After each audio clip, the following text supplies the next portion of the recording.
자, 계속해서 지난주에 이어서 저는 기도에 관한 것들을 시리즈로 한 4주에서 6주 정도 좀 하려고 해요. 그래서 두 번째 시간입니다. 지난주에는 기도는 무엇입니까? 라는 것이었죠. 기도는 무엇입니까? 기도는 하나님과의 대화하는 것입니다. 하나님께 우리의 요구만을 말하는 것으로 끝나는 것이 아니다라고 얘기했습니다. 하나님과의 대화란 우리가 하나님께 말씀드리고 그분도 우리에게 말씀하고 계시는 것입니다. 내가 누군가와 대화할 때 내가 잠시 말하고 나서는 상대방이 이야기할 시간을 주고 내가 듣는 것처럼 이것이 바로 서로 대화하는 것이고 서로 이야기하는 것입니다. 그래서 이것이 바로 하나님께 대화하는 것, 하나님과 이야기하는 것, 그것이 바로 기도라고 말씀드렸습니다.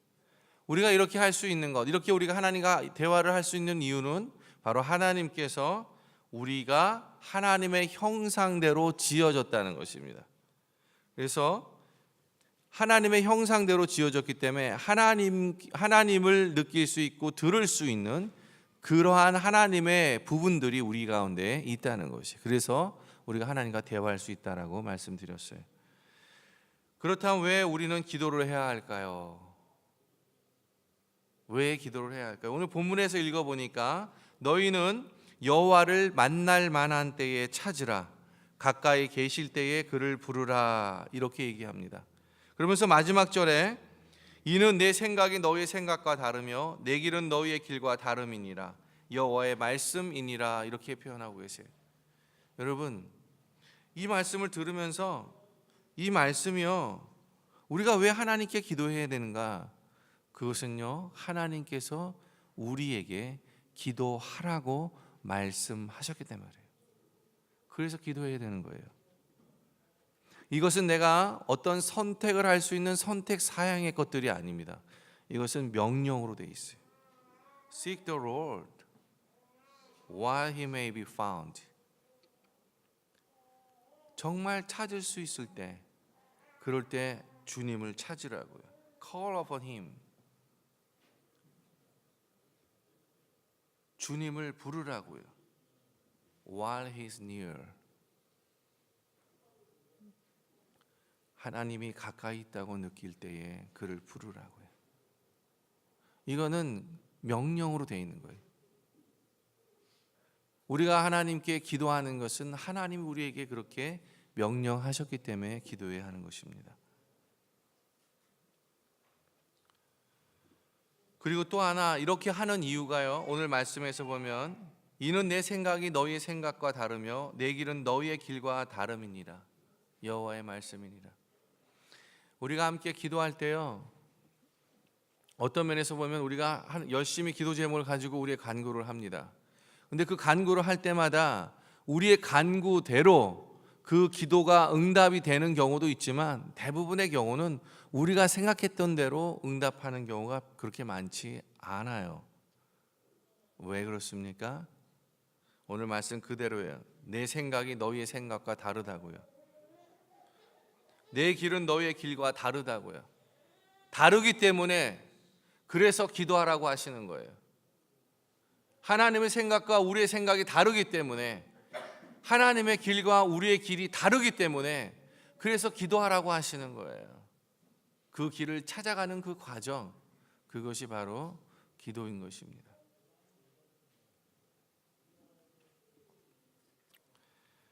하나님께서는요, 이 말씀을 통해서 우리에게 무엇을 할지를 지금 가르치고 계시는 거예요. 기도하라고요. 가령 예를 들어서 부모가 있어요. 부모가 있는데 이 자녀가 있단 말이죠. 근데 부모가 자녀에게 가르치는 거, 그렇죠? 무엇인가를 너는 이렇게 했으면 좋겠어. 너는 참 어른을 보면은 인사를 잘했으면 좋겠어. 그렇죠? 넌 시간을 잘 지켰으면 좋겠어. 이렇게 말하는 이유, 이렇게 가르치는 이유는 왜 그렇게 하는 것입니까? 어떤 기대를 가지고 가르치는 것입니까? 그 가르치는 것은 그렇게 해 주기를 바라기 때문에 가르치는 거예요. 그 부모의 말에 순종해 주기를 원하기 때문에 그렇게 가르치는 거예요. 그래서 지켜주기를, 순종하기를 기대하는 것 때문에 부모는 자녀들에게 가르치는 것입니다. 우리는 또한 모두 하나님의 자녀들이에요.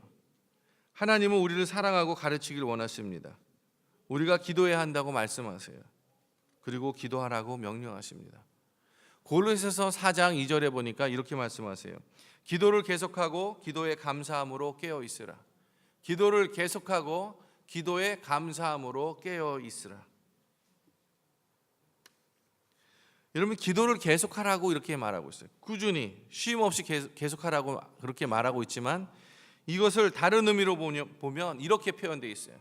Devote yourself to prayer. 기도에 너의 자신을 헌신하라 이 말입니다. 기도에 우리 자신을 헌신할 때 우리는 계속적으로 기도할 수 있는 것입니다. 그래서 우리는요, 하나님 이렇게 말씀하신 대로 우리는 순종하면서 기도해요. 그러나 우리는 하나님께 열심히 기도하지만 특별히 어려움이 닥치거나 도저히 감당하기 어려운 상황 속에서 우리는 더욱 필사적으로 기도하는 모습들을 발견합니다. 어려움이 왔을 때, 힘든 것이 왔을 때, 무언가 나의 삶의 자리에서 내가 위기를 느꼈을 때, 그때 우리는 특별히 더 필사적으로 기도를 하죠.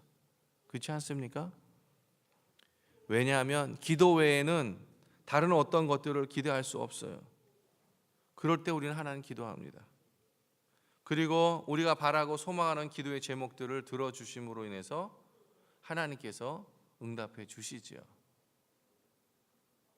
때로 그렇게 종종 응답해 주세요. 그러나 종종 하나님은요, 우리가 소원하는 기도의 제목과는 관계없는 더 어렵고 더 곤란하고 더 힘들고 더 고통스러운 그러한 환경으로 우리를 몰아가십니다.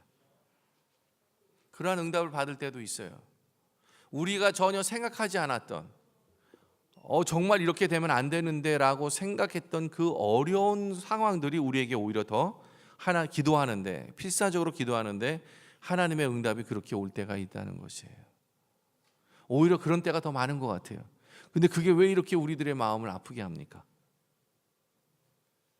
너무 열심히 기도했는데, 정말 일어나지 않기를 바라고 절대 일어나서는 안 되는 응답들이 우리들의 삶 속에서 일어날 때 우리는 이렇게 기도 응답을 하시는 그 하나님께 실망하고 그리고 절망합니다. 하나님께 기도하는 것이 두렵기까지 하고요, 차라리 하나님께 기도 안 하는 것이 낫다, 더 좋다고 생각합니다. 하나님께 기도하지 않는 게 훨씬 더 좋아라고 생각해요. 기도 응답에 대한 최소한의 실망과 좌절은 없기 때문에, 그런 거 느낄 필요가 없기 때문에 차라리 기도하지 않는 게 낫다라고 그렇게 생각합니다.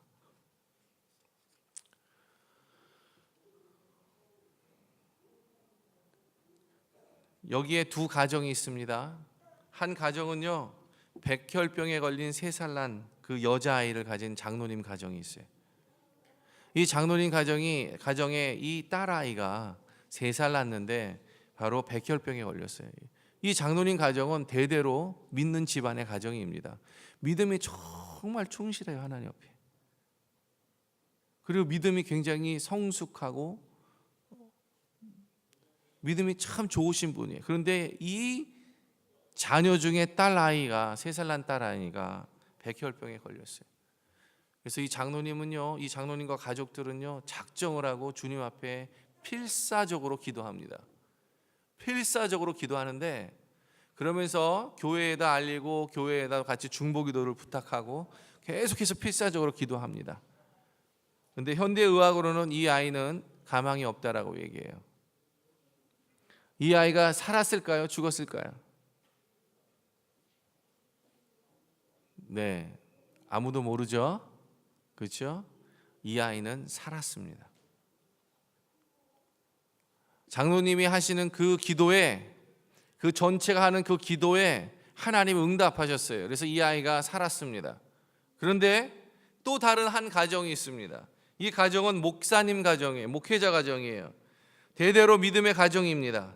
그런데 여기에 3살 난 남자아이가 골수암으로 병원에서 사형 선고를 받았습니다. 얼마 살지 못한다고요. 그래서 이 목사님 가정은 교회에 알리고 필사적으로 하나님 앞에 기도합니다. 같이 중보하고 계속적으로 기도하는데 이 아이가 살았을까요? 죽었을까요? 이 아이는 죽었습니다. 이 아이는 죽었어요. 도대체 무엇이 문제인 것입니까?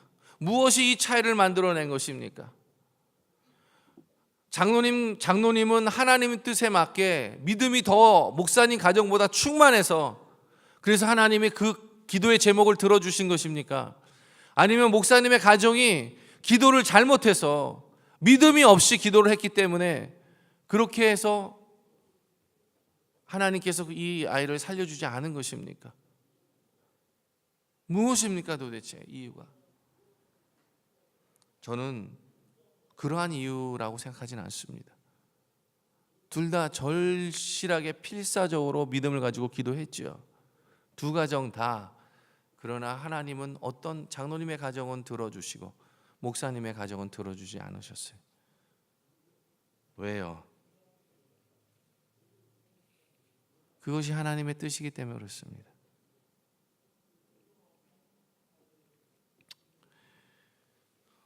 기독교는요, 늘 밝혀진 하나님의 뜻과 드러나는 하나님의 뜻과 감추어진 하나님의 뜻을 구분해 왔습니다. 우리의 기도의 가운데 응답하시는 그 하나님의 그 상황들 속에서, 기도의 응답 속에서 항상 하나님은 밝혀진 하나님의 뜻과 밝혀지지 않는 하나님의 숨은 뜻을 가지고 항상 우리에게 응답해 오셨다는 것이, 그것이 바로 기독교입니다. 밝혀진 하나님의 뜻은요, 하나님께서 성경을 통해 분명히 알려주신 것, 이 성경을 통해서 하나님께서 이렇게 하시겠다, 너희가 기도할 때에 내가 응답하겠고, 그리고 하나님의 그 기도의 열매들을 너희가 볼 것이라는, 이 열려져 있는 하나님의 뜻이 드러나 있는 이 성경을 말하는 것이에요.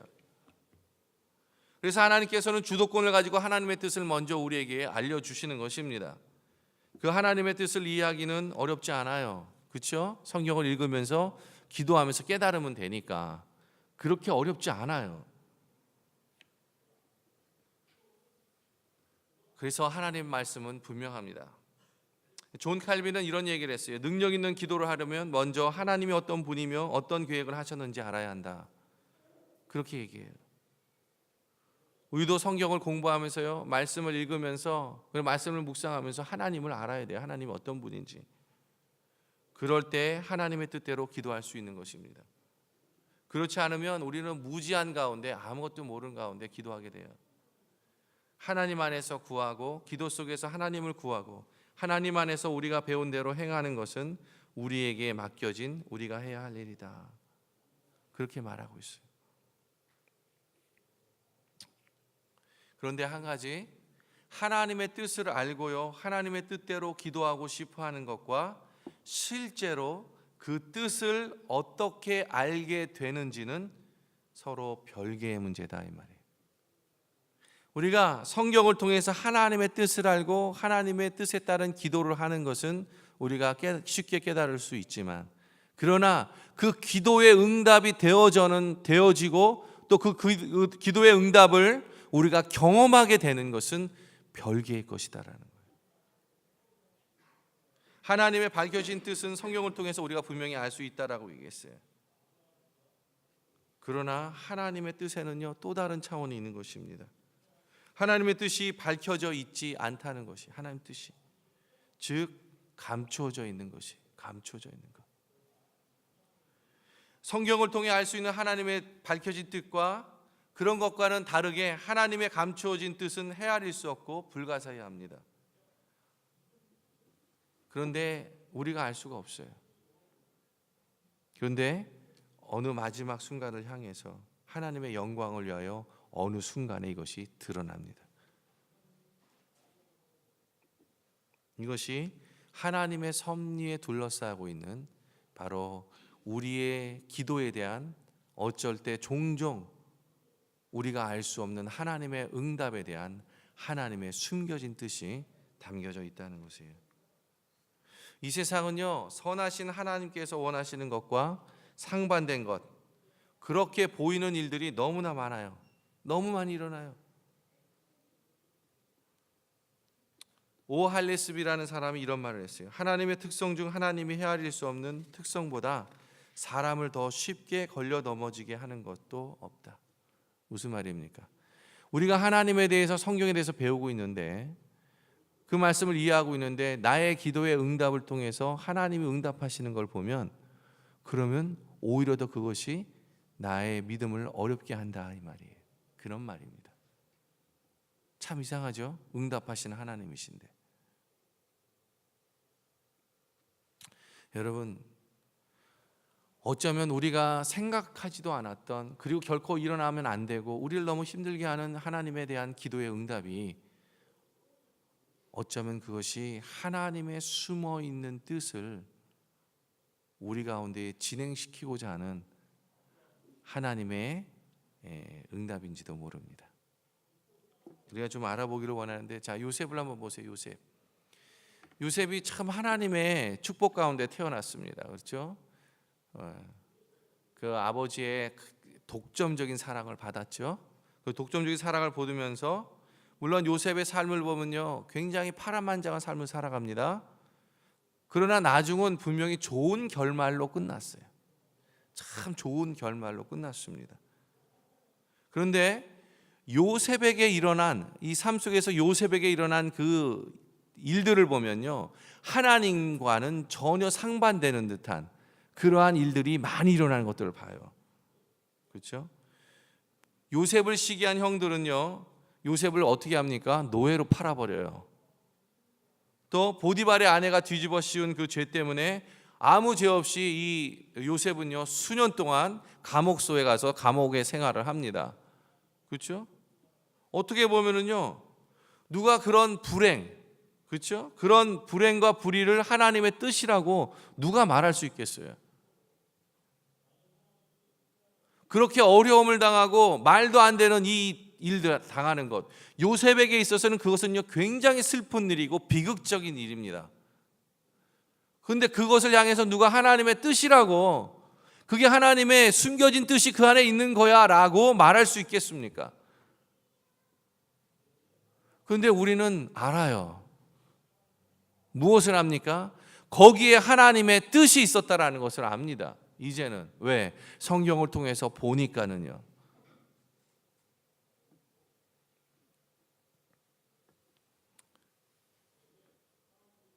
그런데요, 이렇게 하나님의 뜻과는 상반되는 이 요셉에게 있어서 굉장히 비극적이고 슬픔 가운데 있을 만한 모든 일들이 일어나지 않았다면, 그렇다면 더 끔찍한 사건들이 이 이스라엘에게, 애굽에게 일어났을 것입니다. 그렇지 않았겠어요? 애굽 사람들은요, 오랫동안, 그렇죠, 여태까지 경험해 보지 못한 흉년으로 인해서 많은 수십만의 사람들이 굶어서 다 죽었을 거예요. 뿐만 아니라 이스라엘이 하나님의 백성으로 세워나가는 데 있어서 그러지 못할 것이었습니다. 왜? 먹을 것이 없었으니까. 그 중에 대부분은 다 죽었겠죠. 요셉의 가족들도, 그 요셉의 형들도 의와 충성이라는 그 고통스러운 것, 그런 교훈을 꼭 배워야 했었는데 이러한 것이 없었으면 배우지 못했어요. 요셉 역시 희생과 용서라는 덕목을 배울 수 없었을 것입니다. 성경을 나중에 보니까, 요셉의 결말을 보니까요, 요셉이 너무 잘 됐어요. 그렇죠? 그러나 그 잘됨 속에는 하나님의 숨어 있는 뜻, 슬픔과 비극적인 그러한 기도 응답들, 요셉에게 일어났던 일 사건들을 통해서 그것이 협력하여 선을 이루는 그 하나님의 뜻이 있었다는 것을 우리가 볼 수 있어야 합니다. 이러한 면에서 보면은요, 어떤 면에서 보면 이러한 목적들은요, 아마 하나님은 다르게 일할 수 있다. 그래서 아까 말씀드린 것처럼 내 길은, 내 생각은 너희와 다르다라고 그렇게 말씀하시는 거예요. 깨닫지 못하기 때문에. 그러한 상황 속에 있는 우리들은요, 힘들고 어렵고 정말 우리가 자칫 잘못하면은 정말 하나님의 믿음을 잃어버릴 수 있는 그런 상황 속으로 우리가 들어갈 수 있는 그러한 것들 속에서 우리는 뭐예요? 하나님께서는 하나님의 숨은 뜻을 이루어 가고 계신다는 것을 우리가 기억해야 돼요. 주님의 십자가를 보면요, 이 두 가지의 뜻이 얼마나 극명하게 대조되고 있는지를 분명하게 드러내고 있습니다. 여러분, 예수님이 십자가에 돌아가시는 것은요, 어떤 면에서 보면 예수님 자체를 봤을 때는요, 굉장히 비극적인 일입니다. 그렇지 않겠어요? 자기가 죽는 거잖아요. 죽는 거잖아요. 얼마나 비극적인 일이에요. 그리고 뿐만 아니라 제자들은 어떻습니까? 3년 반 동안 주님과 동고동락하면서 뭔가 주님이 잘 됐을 때 내가 한 자리 꿰차겠다고 생각했었는데, 그리고 그들은 그런 마음으로 기도하고 그런 마음으로 순종하고 쫓아다녔었는데, 그런데 어느 날 예수님이 죽는다는 거예요. 십자가에서 죽으셨어요. 그들에게 있어서 이것은 절대적인 절망입니다. 3년 반 동안 자신의 삶이 다 허비된 거예요. 이와 같은 슬픔이 어디 있어요?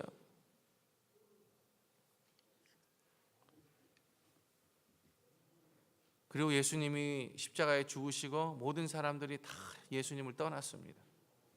참으로 어떤 면에서 보면요, 일어나지 말아야 될 일들이 일어나고 있는 거예요. 주님이 십자가에서 돌아가시는 거 보면 하나님과 하나님의 뜻과 전혀 관계없는 듯한 일들이 그 안에 일어나는 거예요. 주님이 십자가에 죽으시고 그 상황 가운데 있을 때 제자들조차도 왜 주님이 십자가에 죽으셔야 되는지를 깨닫지 못합니다. 어떠한 한 사람도 주님이 십자가에 죽어야 되는지를 깨닫지 못해요. 그런데 그들이 부활하신 주님을 만나고 성령 하나님이 그들 마음 가운데 왔을 때에 그제서야 비로소 그들은 예수님이 왜 십자가에서 죽으셔야 하는지를 그때서야 깨닫습니다. 시간이 많이 지나서요. 이 십자가라는 것은 하나님의 숨어있는 뜻이 극명적으로 대조되는 그 은혜가 있는 거예요.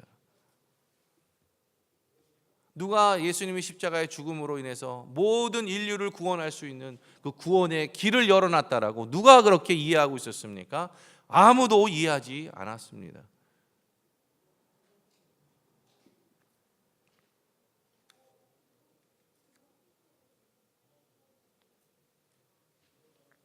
나중에 회고하고 나서야 그 사건의 중요성을 이해할 수 있었어요. 그와 마찬가지로 우리도 나중에 돌아보며 특정한 결과가 나타나는 것을 보고 알기 전에는요, 하나님의 감추어진 뜻의 의미를 알 수가 없습니다. 우리에게 무의미하고 비극적이고 무가치한 것처럼 보여졌던 그 일들이요, 어떠한 결과로 나타나는 것을 볼 때 우리에게 중요한 의미로 다가온다는 것이에요. 이게 하나님의 숨은 뜻이라는 거예요. 그때가 돼서야 하나님의 밝혀진 뜻과 감추어진 뜻 사이에 놓여 있는 그 분명히 상반되는 그 모순들, 우리가 이해하지 못했던 것들, 그러한 것들이 밝히 드러나는 것입니다.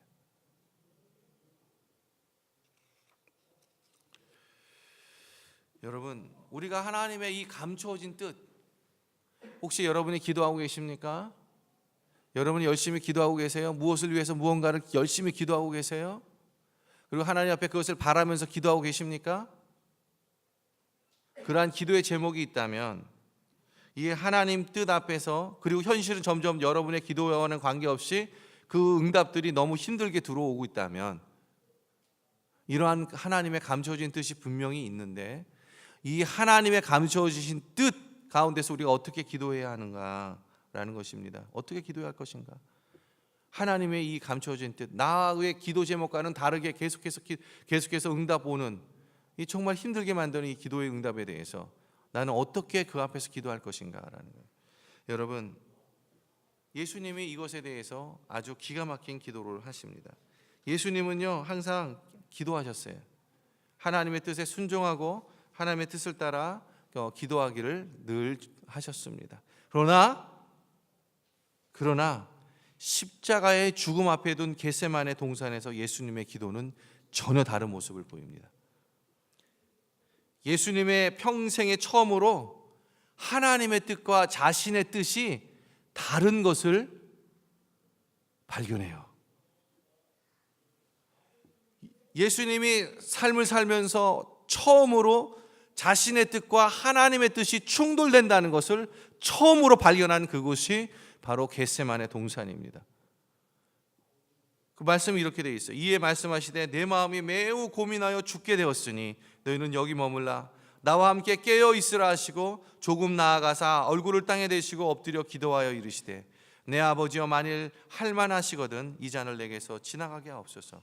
그러나 나의 원대로 마시옵고 아버지의 원대로 하옵소서 하시고 다시 두 번째로 나아가사 기도하며 이르시되 내 아버지여 만일 내가 마시지 않고는 이 잔이 내게서 지나갈 수 없거든 아버지의 원대로 되기를 원하나이다 하시고 세 번째 같은 말씀으로 기도하신 후에 여러분 처음으로 예수님은 하나님과 하나님의 뜻과 자신의 뜻이 다르다는 것을 발견했습니다. 그리고 하나님 앞에 기도하는 거예요. 하나님, 지금 하나님 나에게 이 맡겨진 일들이 내가 너무 감당하기 힘듭니다. 내 뜻은 하나님, 내가 이걸 넘어갈 수만 있다면 하나님 넘어가게 해주십시오. 넘어가게 해주십시오. 이 간절함이 그 안에 있는 거예요. 땀이 핏방울이 되듯이 자신의 뜻과 하나님 뜻이 다른 그 사이에서 예수님도 굉장히 고민하면서 죽게 되었다라고 말씀하시면서 기도하고 계시는 거예요. 이 잔을 내게서 넘겨 주옵소서. 그러나 주님은 그래요. 마지막에 내 뜻대로 마옵시고 아버지 뜻대로 하옵소서. 이 기도를 3번씩이나 합니다. 얼마나 고민됐습니까? 아버지의 원대로 되기를 원합니다. 여러분, 예수님도 하나님의 뜻과 자신의 뜻이 처음으로 다르다는 것을 발견되어 준 순간에 얼마나 필사적으로 기도하십니까? 그렇죠? 그리고 그걸 놓고 얼마나 기도해요. 그러나 예수님의 마지막 말씀, 고백, 나의 원대로 마옵시고 아버지의 원대로 하옵소서. 이 말은 무슨 말이냐면 아버지 하나님, 내 생각과 내 계획과 내 지혜와 내 마음, 내 경험 다 아버지께 내려놓습니다. 아버지의 뜻대로 하여 주십시오. 이 말이에요. 내 것을 내려놓는 거예요. 아버지의 뜻대로 하옵소서. 이 말입니다.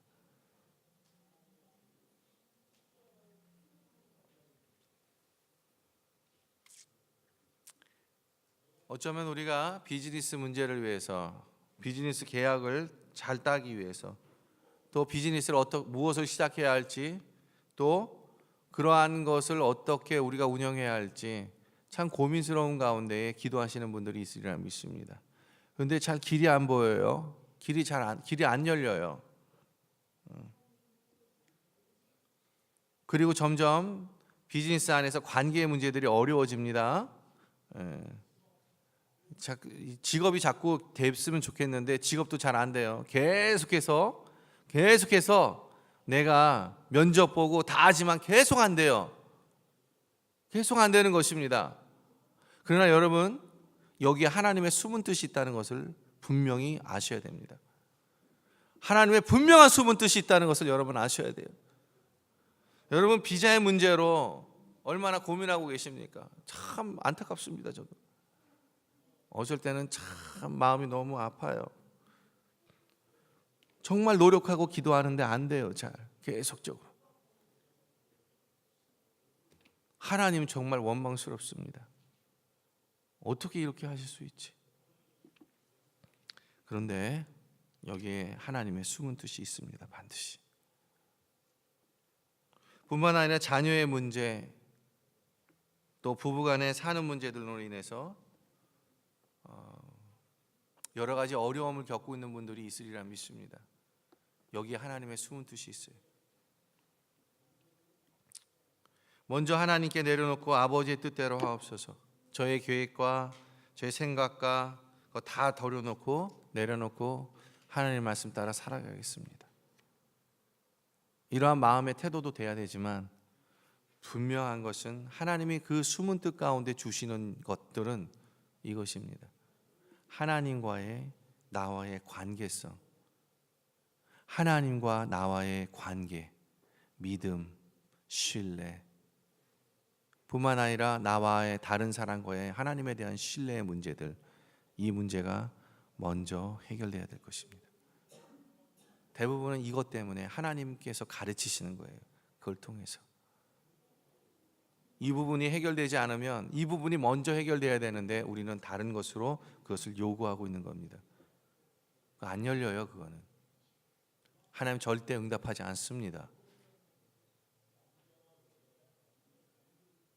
우리는 하나님과 먼저 해결해야 될 부분들을 나중에 놓고 우리가 지금 먼저 해야 될 것, 필요한 것들을 먼저 말씀하지만 하나님은 우리에게 무엇이라고 말씀하냐면 너는 나하고 먼저 해결해야 돼.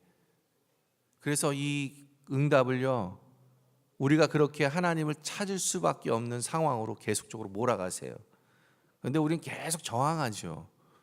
계속 거부하죠. 그것을. 그렇게 해보세요. 나중에 다 쪽박 신세 차고 나서 하나님 불쌍하게 찾지 말고 그렇게 되기 전에 먼저 찾으세요. 먼저 이 관계를 해결하세요. 여러분, 지금 여러분이 잘 되고 있는 모습 속에서 안주하지 마십시오. 그거 어느 순간에 다 날아갈지 몰라요.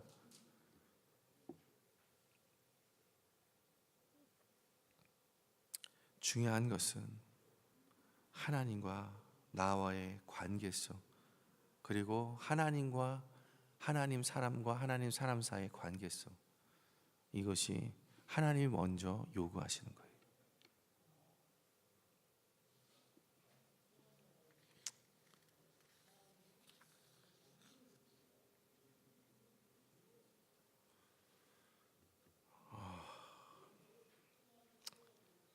우리는요 참으로 열심히 기도합니다.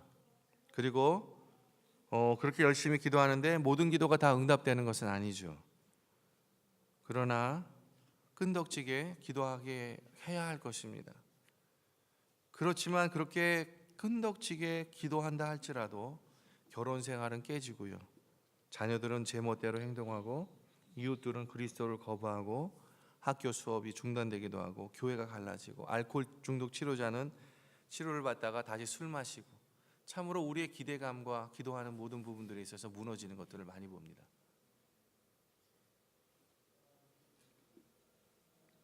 그렇게 실망하면요 기도하기를 포기하는 사람들도 있고요, 또 하나님을 포기하는 사람들도 있어요. 그들은 그저 중단하고 맙니다. 모든 것을 믿고 바라고 견디다가 중단합니다. 그냥 응답되지 않는 기도가 그들을 하나님께 멀어지게 하죠. 응답되지 않는 기도, 내가 기대하지 않았던 기도의 응답, 이것이 다 하나님을 다 멀어지게 해요. 하나님은 그걸 통해서 너희가 나하고 먼저 해결하자 이렇게 말씀하시는데 그게 더 믿음으로 멀어지게 만들어버려요. 그러나 어떤 사람들은요 마치 거센 풍랑이 치는 바닷가에서 거친 비바람을 맞으며 단련된 그런 튼튼한 나무처럼 응답되지 않는 기도라는 그 폭풍우를요 견뎌내면서 실제로 기도하기 전보다 더 건강한 모습으로 나타납니다. 놀랍게도 우리가 알고 있는 가장 신실하고 기도의 열매를 가장 많이 맺고 있는 그 사람들은요 기도가 응답되지 않는 가장 처절한 경험을 하면서도 포기하지 않고 견뎌낸 그런 사람들입니다. 그들의 실망과 실패는요 영적인 생활로 더 깊이 나아가도록 그들을 떠밀어주는 그런 역할을 했습니다. 그들은 그들의 기도가 무력한 것처럼 보이는 그러한 보이는 때에도 계속해서 저력을 가지고 끈기 있게 기도하는 것을 배웠습니다. 아무것도 염려하지 말고 다만 모든 일에 기도와 간구로 너희 구할 것을 감사함으로 하나님께 아뢰라. 사도 바울이 감옥에서 했던 말이에요. 감옥에서. 여러분, 어떠면 사도 바울은 평생 기도한 사람입니다. 근데 그 기도의 결과가 응답이 감옥에 가는 거예요. 말이 되겠습니까? 사도 바울은 한 번도 그런 것을 그것을 놓고 기도하지는 않았을 거예요. 자기가 감옥에 가는 것을 놓고 기도하진 않았을 것입니다. 그런데 감옥에 갔어요.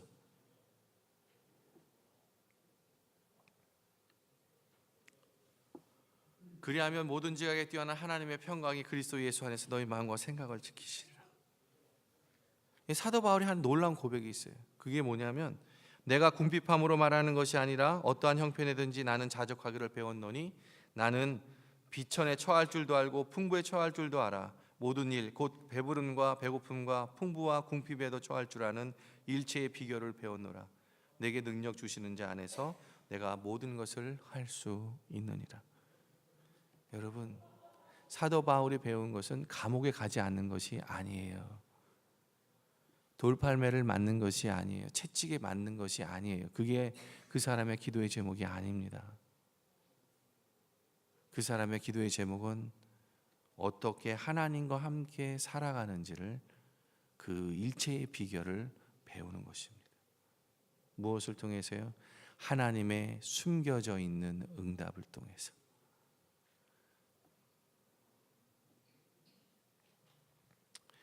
말씀을 맺겠습니다. 기억할 것은 하나님은 기도를 통해 놀라운 일들을 하신다는 것입니다. 우리는 매일 기도하면서 하나님과 교제하는 시간을 가지고 하나님 뜻을 위해 계속적으로 기도해야 합니다. 우리는 미래를 알 수 없어요. 그렇죠? 그러나 우리의 미래에 영향을 끼칠 수 있는 그것을 위해서 우리는 기도해야 합니다. 기도하면서 하나님께서 하실 일을 짐작하거나 어떻게 하실지를 추측하지 않아도 돼요. 왜냐하면 하나님께서 이미 우리에게 시행하시기로 하는 그 약속한 그 성경의 말씀들이 기록되어 있기 때문에 그 말씀대로 우리에게 분명히 하십니다. 그러나 그 과정 속에서 우리가 원하지 않는 응답들을 통해서 하나님의 숨은 뜻들을 진행해 가시고 궁극적으로 하나님이 약속하신 그 마지막 요셉과 같이 다윗과 같이 모든 것이 협력하여 선을 이루는 그 아름다운 끝남이 우리에게 기도의 응답으로 주어진다는 사실입니다. 그래서 기도해야 돼요. 그래서 기도해야 돼요. 그리고 이것은 하나님의 명령입니다. 하나님의 밝혀진 뜻은 우리가 해야 할 일이고, 그리고 기도가 아무리 신비로운 것이라 할지라도 우리는 하나님의 이 밝혀진 뜻을 위해서 기도하고 숨겨진 뜻을 발견했을 때 우리는 다시 한번 하나님 앞에 감사하며 계속 끈질긴 기도를 하는 그런 한인연합교회 모든 성도님들이 되시기를 주님의 이름으로 축복합니다. 우리 함께 기도하겠습니다.